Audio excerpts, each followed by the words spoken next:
honored to be here. Let's see. We're going to start with producer Avril Speaks.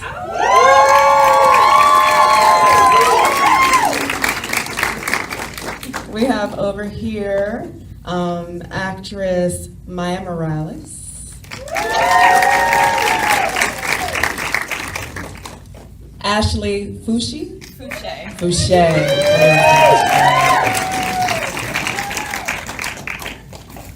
We have producer actor Dorian Missick. Producer actor Simone Missick, used to be actor. And our writer director Njila Mu'min. Go Bears!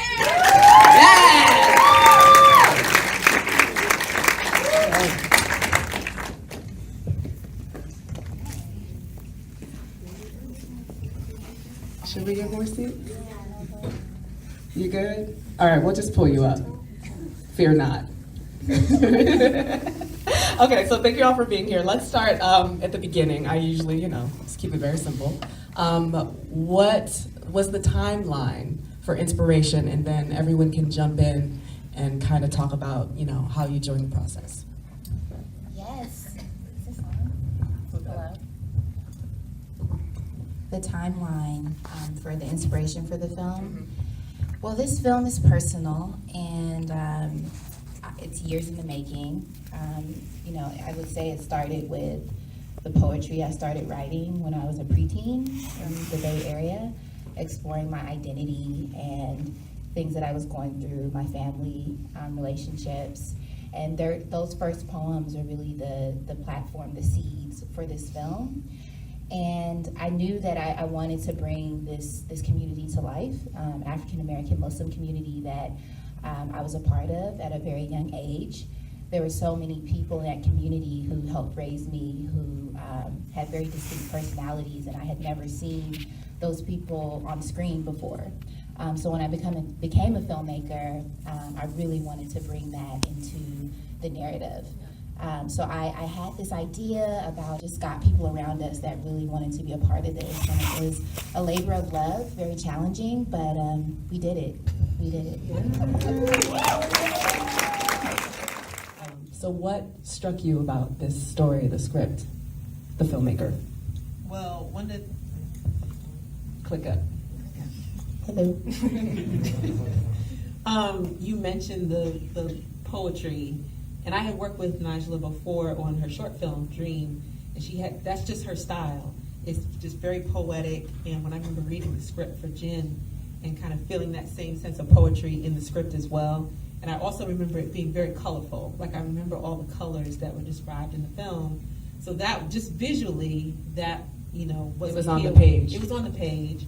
And then also, I really related to the characters as well. I think when I first read the script, for some reason, I really connected with Jade's character, and I kind of understood that kind of pull of finding something that you feel is really beautiful, but then kind of using that to kind of beat people over the head, and kind of Jade's approach to the religion, to Islam.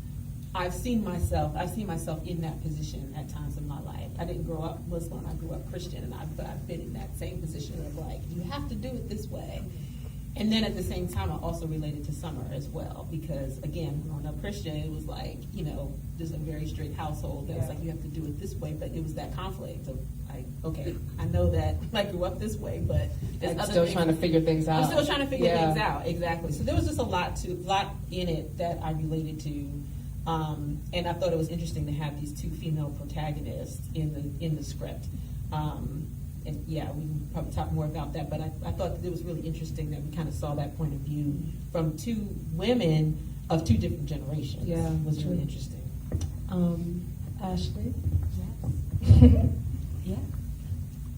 So how did you come to the project? Did you audition for it? I auditioned for it. My manager sent me the log line, and she was like, "Can you come in and tape for this?" And I was like, Yeah. I was attracted to the story just from the initial email that she sent me, and I was like, yeah, I totally want to do something like this. Mm-hmm. Me as an actor,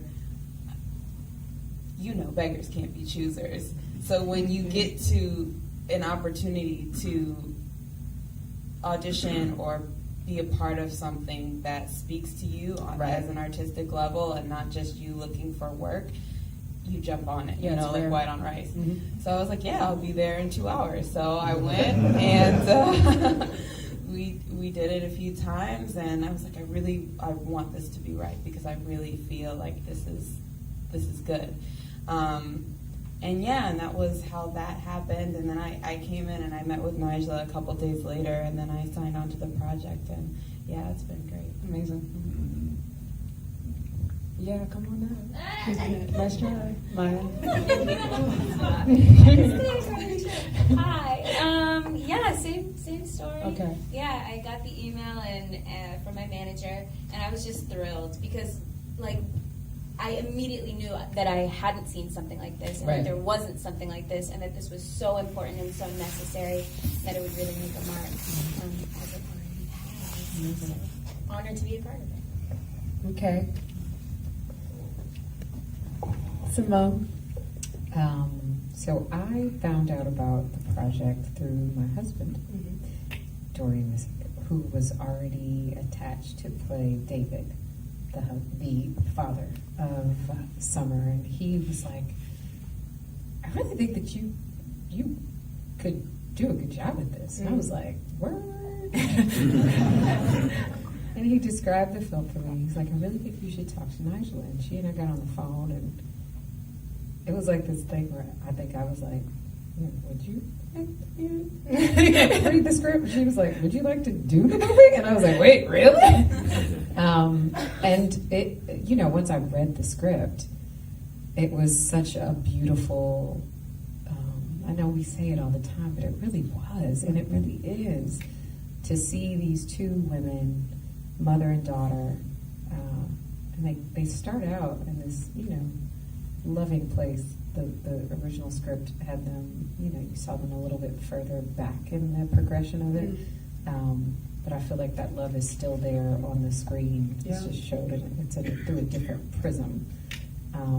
But these two women, very headstrong, very unique, that are both searching for themselves and trying to find out who they are. And how often do you see films about mothers trying to figure themselves out? I mean, while their child is going through puberty and figuring herself out. The other thing about the script that really attracted me was, as Avril said, it was you could see it in your mind on the page. Like you could envision, Nijla can write about churros like nobody I have ever read, and it made me like hunger for churros just reading the script. And, she would describe the sugar on Summer's lips, and it's just a beautiful script. And once the cast came together, I got a chance to go to an audition with Nijla and see, I saw Ashlei, and I think I saw Maya come in, and some of the other young ladies who were in the film, and you just knew that it was going to be a great project. Plus, to work with that dude. Always good. Always good to marry. I'm going to open it up because I like to do that super early so that we have time for as many questions as possible. You want to speak in? No. How did you join the project? Yeah, how did you join it? Hello. Since yes. I did a film with Matt Cherry called 9 Rides. And we were in this whole dance of the process, I think, going to festivals and things. And Matt sent me an email and said that he knew another filmmaker who wanted to get a script to me. I believe that's how it went down. Nijla sent me the script. I happened to be friends with her sister, so that made me really want to read it. And then I read it and fell in love with it, said yes almost immediately, and then kind of tried to sneak my wife in to the back door. Well done. It's a family affair. Yeah. All right. So, first question. Anyone? Nobody? Go ahead. Hi. I love the film. It's so good. Thank you. All the acting was amazing. You did such a good job at capturing capturing so many different things, capturing youth and innocence, somebody's first time, and a mother trying to figure herself out, and a broken family trying to work things out. What was the hardest thing to capture accurately?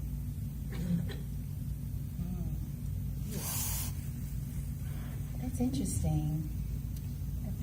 Was there anything like in the writing that, any character that felt like more of a stretch?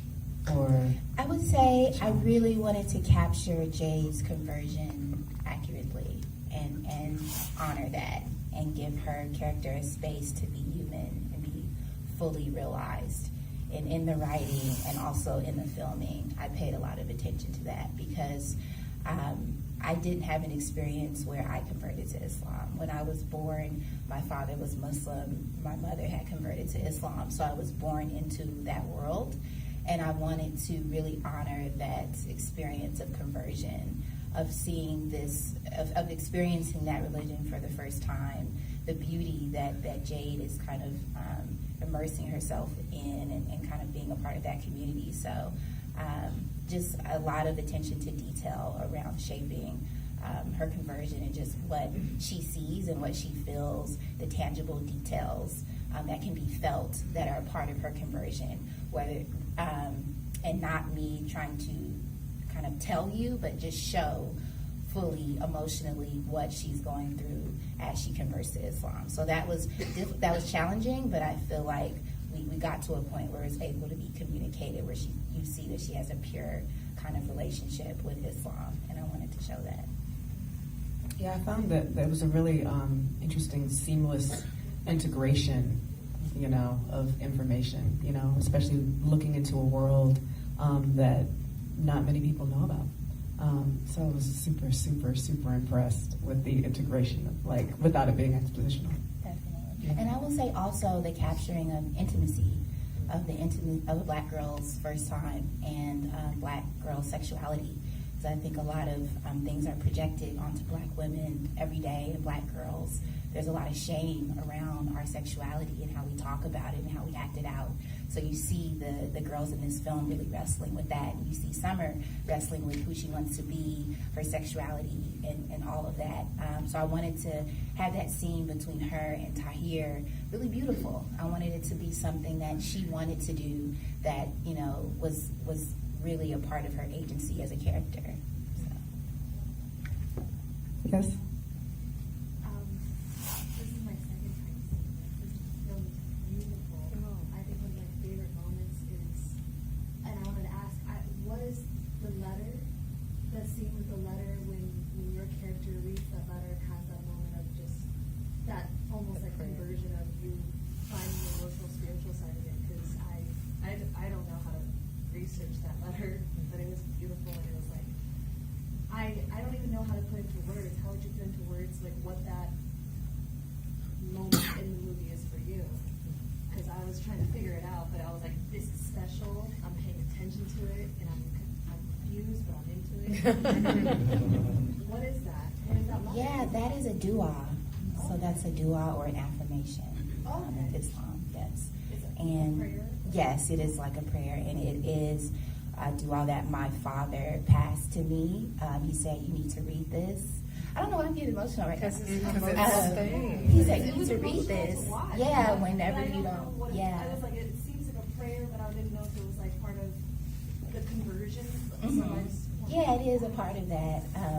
He gave that to me, and he said, you should always read this when you don't know what to do in life. And I just...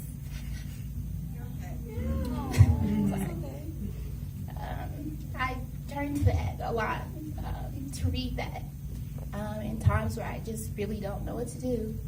And my father, he's just a real important figure in my life. My parents are, my mother and my father. So I hold on to that dua, and I put that into the script later on in the script writing process, because I really wanted to give Jade something to latch on to in her journey of going out into her work world and trying to make sense of who she wanted to be, and to have that affirmation.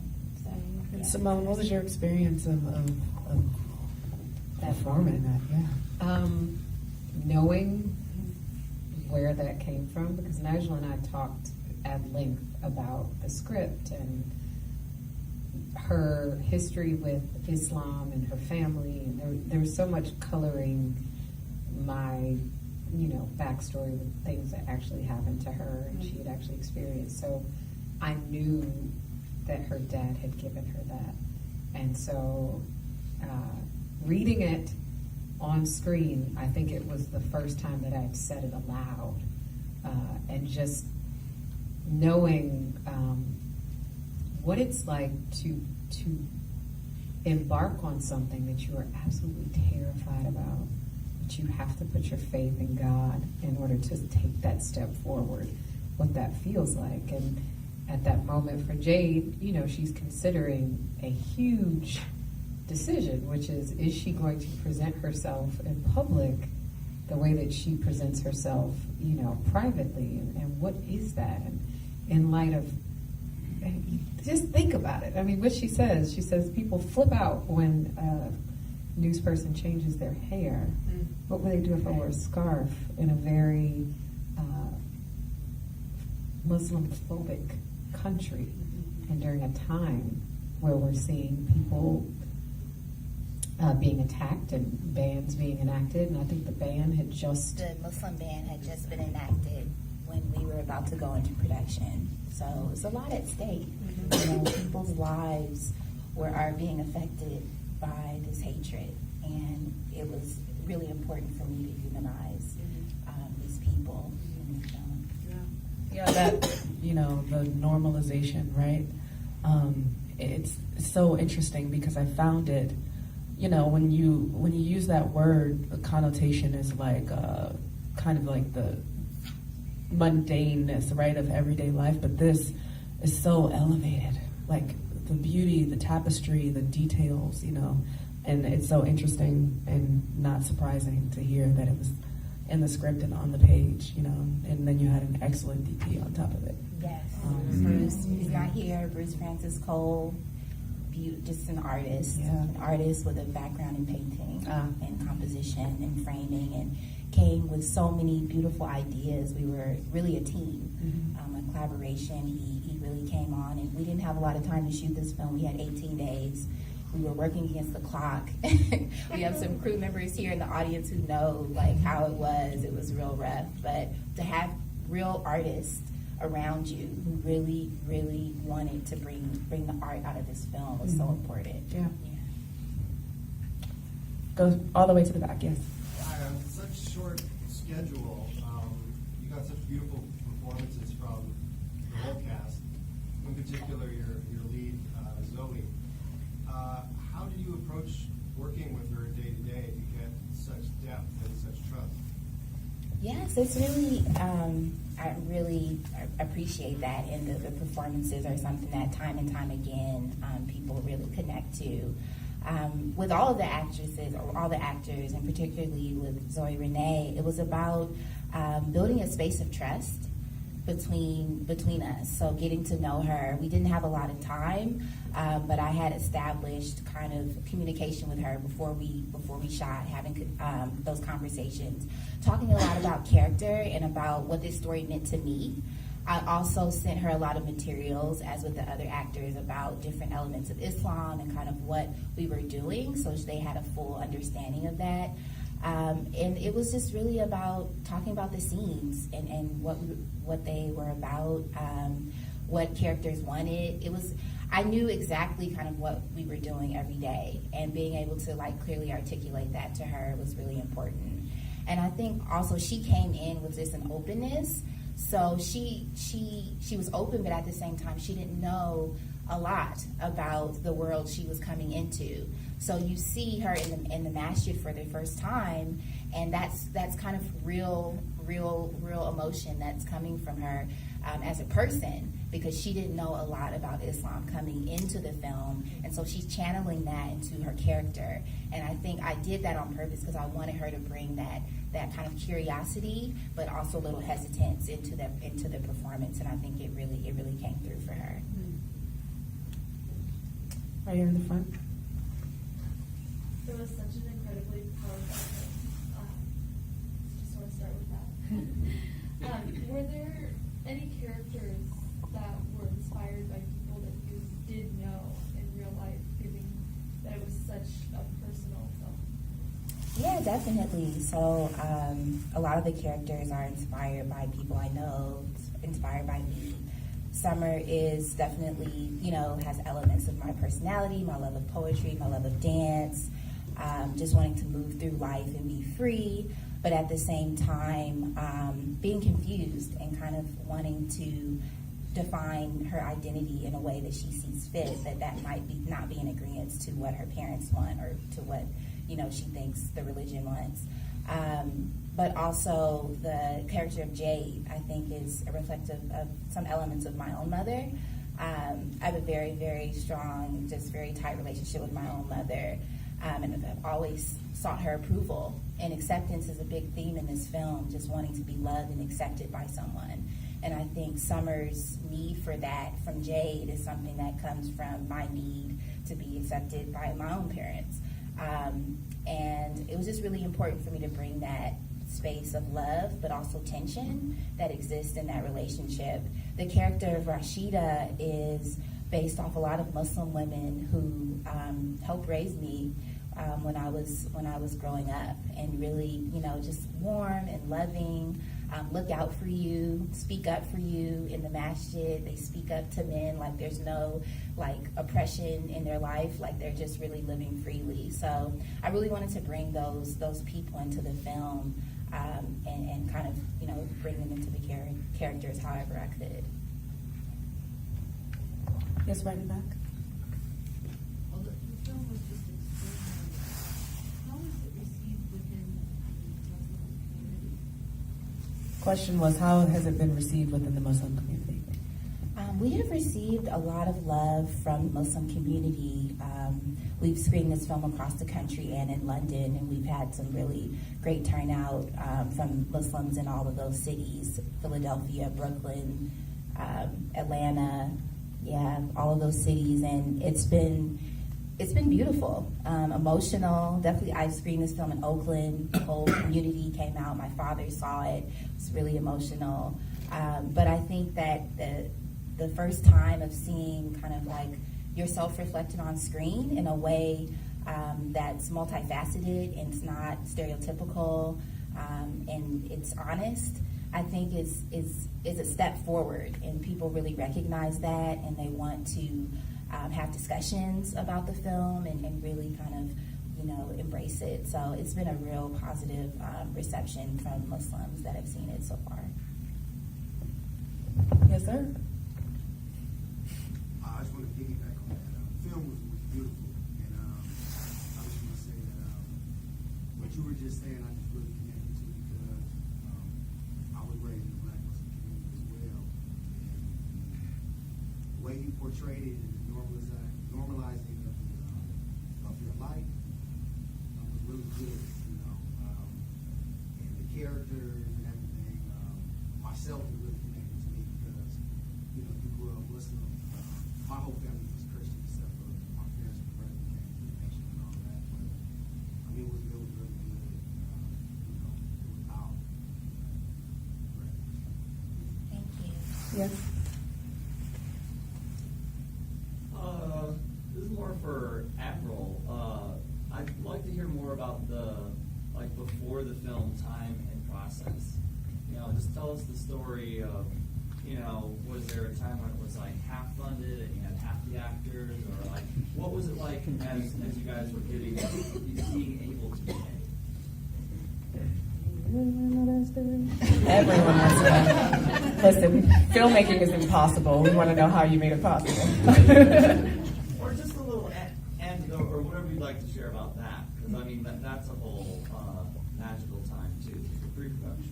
True. Yeah, I can give you the timeline, and that'll kind of just piggyback off of what Nijla was saying. After I read the script and we decided, we were going to make this film, I want to say that was the end of 2015. Then 2016, we were just kind of we've got the script, we think it's good. I don't know if anybody wants to see it. Well, let's do a Kickstarter and find out. We did a Kickstarter. and it worked. And so we started getting all this like forward momentum with doing this Kickstarter campaign. So we did the Kickstarter, we did a Sundance the Sundance Initiative, and then we did we got in fast track with Film Independent. And once it's kind of like we felt like we were on this forward track, and we really thought at that time our goal was to shoot in summer of 2016, was in June. And we just had to keep pushing that back and pushing that back because people would say, oh yeah, we're going to invest, and then where's the check? So the money just wasn't the rest of the money just wasn't coming in. And so there was a period where, I think we reached the end of that year where we were just kind of like, well, we've got this $25,000 from Kickstarter, maybe we should just shoot a movie with that. I mean, it just came down to we just didn't know if it was going to happen. And so the budget kind of went through all these different iterations, just trying to work with what we had and what we could and what we thought was actually going to be possible. So yeah, I mean, there was a moment there where it was kind of bleak, where we weren't sure what was going to happen. I mean, obviously we were past the summer, so that wasn't happening. And then, so as far as like when we were going to shoot, we had no idea. And literally, when we went into the new year, things just kind of came together, I think probably like in January. And at that point, and I think we had a small window because Simone was on Luke Cage at that time, and we were like, we have this window of time where we can shoot. And, we had some investors that came in at the last minute, and it became one of those things where it's like, okay, let's just do this. Let's do this right now. And so that's what we did. And so we started shooting, and then Where'd you all shoot? we shot here in LA. We shot in LA, and and I'll say even after there's like the pre-production getting to that point, but then I think we kind of hit a whole other wall in post-production, because I remember the day after, like I always remember the day after our shoot was probably one of the loneliest days of my life as a producer. Because literally everyone had turned in everything. They turned in the equipment. They turned in, and I had all this stuff in my house. Like I had like props and clothes and in my little 1-bedroom apartment. And I was like, everybody's gone. Like everybody went back home. Like what are we gonna do? What now? Yeah, what now? And it was kind of like we didn't, even then we didn't really have money to finish the film, and so then that becomes a worry of like, how are we going to finish it? And we were very fortunate, we got some grants that were able to put us into post-production, but even that part of the timeline was really scary, just because we just didn't always have the resources, and just trying to figure out how we were going to get from point A to point B was really a challenge, but we did it. We were here.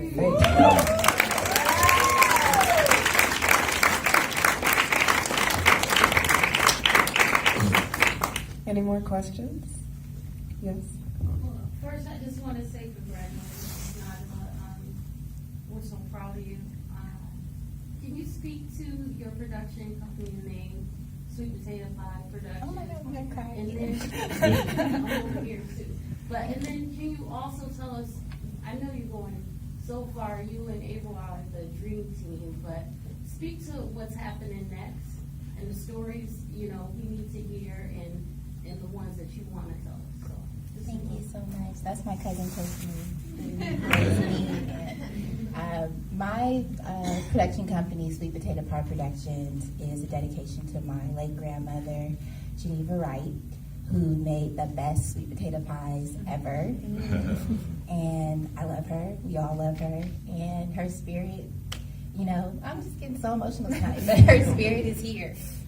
Sometimes she died when I was really young, but if she could ever see, what is happening right now. I know she's looking down on us, but I just wanted to bring that legacy here. Legacy is a big thing with my work, wanting to preserve my family's legacy through film. And so that's why I named that our company, Sweet Potato Pie Productions, Avril's company.